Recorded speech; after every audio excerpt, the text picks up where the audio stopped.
Thank you to DistroKid for sponsoring this video and supporting my channel. If you play your role, we could turn this to a movie. Don't know what you looking for, but please don't ever lose me. Yeah, what you say? Shit, excuse me. I've been down so long now, turning up. So I recently released a collaboration with the very talented 80 the Artist. The song is called Lose Me and it's available now on all streaming platforms, but for this video, I wanted to walk you through how I recorded and mixed those vocals. Okay, so first things first, a good vocal mix starts with a good vocal recording. Now, there's a lot of variables that go into getting a good vocal recording, such as the quality, tone, and texture of that person's voice, how prepared they were that day, what room you recorded them in, what mic you chose, the distance from the mic. There's a lot going on. If you guys want, I can do a how to record vocals from home video. Just let me know in a comment down below and I'll definitely get on it. But yes, indeed, the very first step is good vocal recording fundamentals. For this specific song, I recorded it in this room right here. I don't have a vocal booth. We just recorded it right here, right behind me. And this is about like a 10 by 12 foot room. So it's not super big, but it's not super tiny. And it is semi-treated, which obviously brings its own sort of problems, which we'll talk about a little bit later. But that's where I recorded it. Now, as far as the vocal chain, I decided to go with a tube condenser microphone, specifically the Warm Audio WA47, which is an emulation of the very famous Telefunken U47. From there, I ran that mic into my Apollo, and there were two things that I did here. Number one was I added a Neve 1073 preamp with no EQ adjustments, and you can see my settings here. And then the other thing that I did was I added a compressor, specifically the TubeTech CL1B. I like to record with a compressor on, but you do have to be careful because it's very easy to overcompress and end up with a really dull sounding vocal. Some of the reasons why you might want to compress on the way in is to tame some of the peaks. So if the vocalist is kind of moving around a little bit, or if he gets a little too loud sometimes, a compressor would be able to tame some of that. Now, the TubeTech here, I love this compressor on the way in for pop and rap vocals. And yeah, it was to tame some of the peaks, but if I'm being totally honest with you, it's because I really love the color and characteristic that it leaves for these two genres. If we take a look at my settings here, I decided to go with a slow attack and a fast release, which is what I would recommend for a compressor going in, because again, you're baking this into the vocal, it becomes permanent. So this gives you a little bit of leeway in case, you know, maybe things don't go the way you want to, but a slow attack, fast release, and then you can see my settings here, gain of 6, ratio 3:1, and then a threshold of -25. And I was knocking back max 3 to 5 dB of gain reduction. Now moving into Studio One, let's start off with the lead vocal here, and I'll focus in on the chorus because I think that'll give you a good idea of what's happening. But let me take off all these plugins so you can hear the raw vocal first. If you play your role, we could turn this to a movie. Don't know what you looking for, but please don't ever lose me. Shit, excuse me. I've been down so long now, turning up confuse me. The very first thing that I do is I add some sort of pitch correction to the vocal. Now, if I want to get really surgical, then I will use something like Melodyne.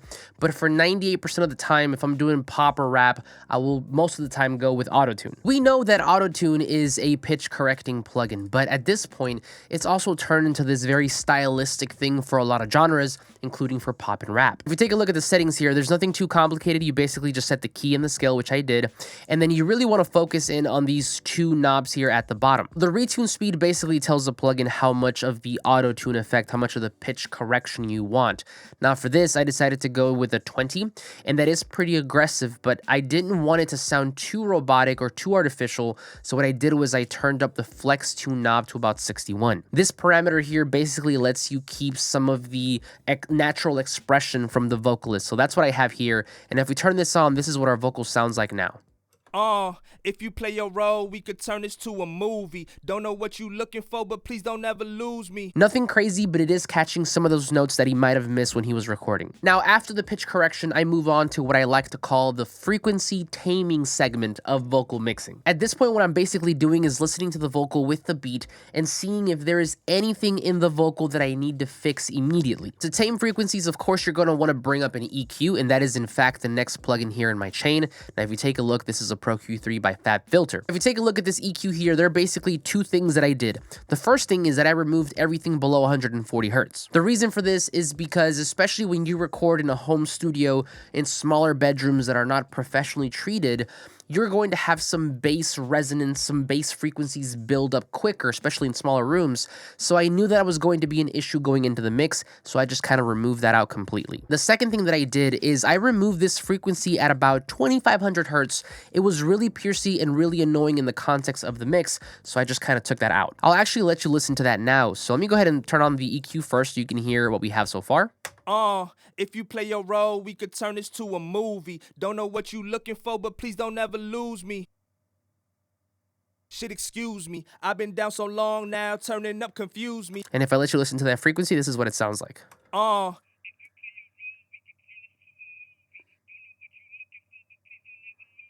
Now, once you kind of tame those initial annoying frequencies and fix those initial problems, the next thing that I do is I add some compression. Compression for a lot of people can be really confusing, but at the core, it's basically just like a smart volume knob because it turns the quiet parts louder and the loud parts quieter. Now, the reason we do this is because we want to have a more dynamic signal, in this case a vocal, because sometimes as you're recording the artist, they'll move in or they'll move back or they'll be louder in some parts or quieter in some parts. And what we want is a more consistent vocal, and this is what a compressor helps us do. There's a bunch of different ways to do this, but if you take a look at my session here, I went with 2 compressors in series. The 2 that I used are an 1176 and then an LA2A by Universal Audio. Now, the first one here on the chain is an 1176, and this one is notorious for being a really aggressive compressor, but what's cool about it is that it activates and deactivates really quickly. So then basically this first one I am using simply just to tame those peaks.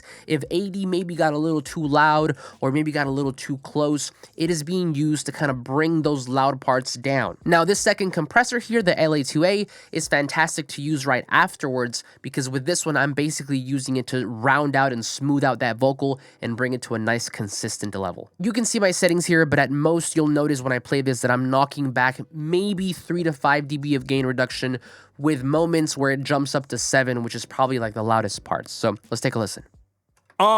If you play your role, we could turn this to a movie. Don't know what you looking for, but please don't ever lose me. Something that I want to point out here is that, of course, there's no right or wrong way. Everything is very situational, and you just kind of have to listen and use your ears.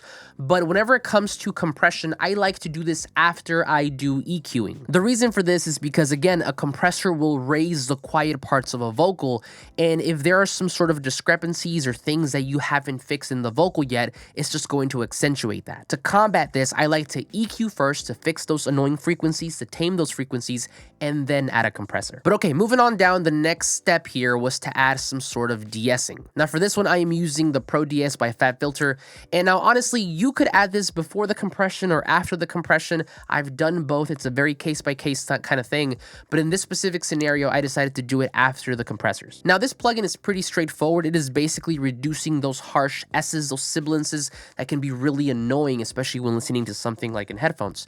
Now, what I'm going to do here is I'm gonna turn it on for you first so you can take a listen, but there's a very specific segment right here where I want you to really pay attention to, and I'll turn it on and off a couple times so you can hear the difference. So here we go. If you play your role, we could turn this to a movie. Don't know what you looking for, but please don't ever lose me. Shit, excuse me. I've been down so long now, turning up confuse me. And if I turn this off in this specific section, you'll hear, shit, excuse me. Right? Shit, excuse me. It just kind of tames that and makes it way more bearable. Now, if I had to describe mixing to somebody, I would say that it's probably this back and forth thing that we do, because we will work on a vocal or work on something to fix it, and as we fix something, something else will come up, and then you have to address that. I say that because as I was listening to the vocal after all of this, I noticed that the compressors had brought up certain frequencies that I couldn't hear before. So then what I did was I brought up another Pro Q3 to try to tame those frequencies. Now, the first one that I heard was kind of like this really annoying, low mid-range, woofy, chesty kind of frequency. The problem, though, was that that frequency, that annoying kind of resonance, wasn't there for the entire duration of the song. It only came up on certain points. So then instead of doing a regular EQ cut that would have carved that out for the duration of the entire song, I decided to go with a dynamic cut instead. Now, what makes these special is that you set a threshold, and then that cut will only happen whenever the source goes beyond the threshold. So if you take a look here, I found that frequency at about 220 hertz, and then I carved out a little kind of bell curve to knock that out only whenever it hit a certain threshold. While I was here, I noticed that the compressors also brought up some of that bass resonance back in, so I just cut everything below 100 hertz just to kind of be safe. So then if we turn on that compressor, this is what our vocal sounds like now. If you play your role, we could turn this to a movie. Don't know what you looking for, but please don't ever lose me. Okay, moving on, I have another EQ right after this, but this one, as you can see, it looks a little different. Now, my basic philosophy is that whenever I am taming or cutting, subtracting frequencies, I like to go with a graphical EQ, much like the Pro Q3 or even the native Studio One equalizer. However, whenever I want to add a frequency to a vocal or to a source, I prefer to go with a hardware emulation because these tend to leave behind their own sort of color and characteristics. Listening to the vocal at this point, I felt that it needed a little bit more clarity and a little bit more air. So what I did was I brought up a Pultec by Universal Audio and I boosted about 5 decibels in the 8,000 range. So take a listen to what that sounds like. If you play your role, we could turn this to a movie. Don't know what you looking for, but please don't ever lose me. If you play your role, we could turn this to a movie. Don't know what you looking for, but please don't ever lose me. So again, it wasn't anything crazy, but it did add this sort of life to the vocal, little airiness, little crispiness that I really enjoyed. Last but not least, on this inserts, I have a Saturn II, which is basically a saturation plugin. Now, I didn't want to overdo it with this one. I basically just wanted some slight harmonic content. So I actually just brought up one of their presets, the tube preset, which adds some tube saturation to the vocal. So then let's take a listen now with all the inserts added. If you play your role, we could turn this to a movie. Don't know what you looking for, but please don't ever lose me. And just as a quick little A-B, let's take all the inserts off, and then I'll add them back in. If you play your role, we could turn this to a movie. Don't know what you looking for, but please don't ever lose me. Granted, there is some volume being added, especially with like the EQ and some of the compressors, but all of that was compensated for at the very end whenever I balanced everything out. Now that was basically it for the inserts, but now let's move on down to the sends. So for like EQs, compressors, de-essers, all that sort, I like to add those as inserts, but whenever it comes to reverbs and delays, I like to add those as sends. Now the reason for this is because I want these vocals to sound like they are in the same room, so I send them all to a send reverb bus basically, as opposed to having that reverb on individual channels, because that can get really crazy, really muddy, really quickly. Now the first send here on the lead vocal is a little bit of a vocal widening effect that is happening by the Universal Audio version of the Roland Dimension D. So then let me show you what it sounds like on the vocal, and I'll turn it on and off so you can kind of get a sense of what's happening. So this is with it on first.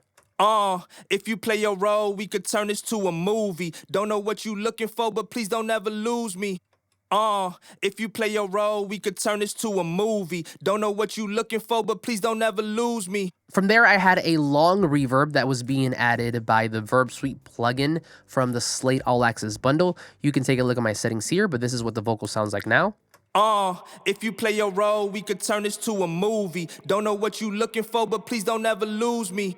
Next up, I had a short reverb. Now, you don't have to have 2 reverbs in a vocal, but I find that oftentimes when you have a long one and a short one, it tends to round out and make that vocal sound really nice. So if we take a listen, this is the short reverb by itself. If you play your role, we could turn this to a movie. Don't know what you looking for, but please don't ever lose me. And then when we combine it with that long reverb, this is what we get. If you play your role, we could turn this to a movie. Don't know what you looking for, but please don't ever lose me. Next up, we have some delays, and the first one here is basically an Echo Boy ping pong quarter note delay, and that sounds like this.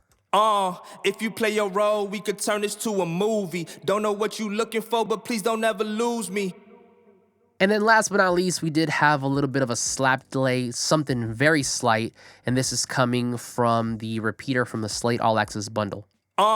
If you play your role, we could turn this to a movie. Don't know what you looking for, but please don't ever lose me. And this is from the slapback guitar preset, and I kind of just tweaked it a little bit. So in essence, that was basically the lead vocal for the chorus.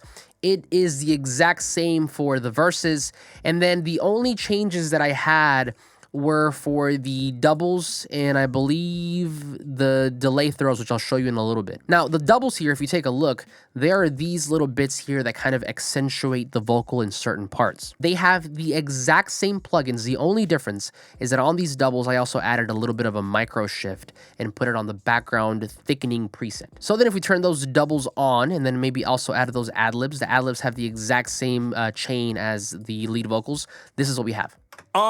If you play your role, we could turn this to a movie. Don't know what you looking for, but please don't ever lose me. Yeah. What you say?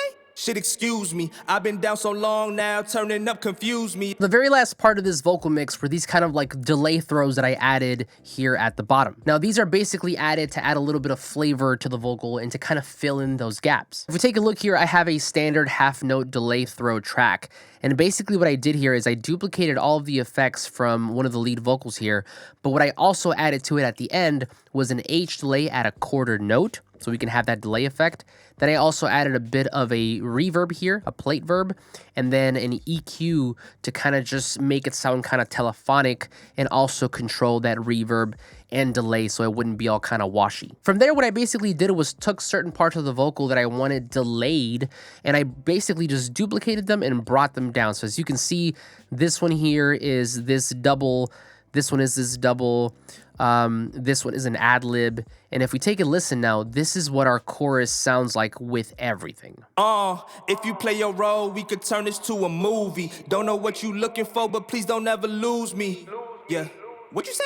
Shit, excuse me. I've been down so long now, turning up confused me. So that was basically the entire vocal mix, but now for fun, let's go back a little bit. Let's go ahead and solo this chorus and take off all these plugins, and I'll slowly start to add everything back in until we get the full song. So here we go. If you play your role, we can turn this to a movie. Don't know what you looking for, but please don't ever lose me. Yeah. What you say?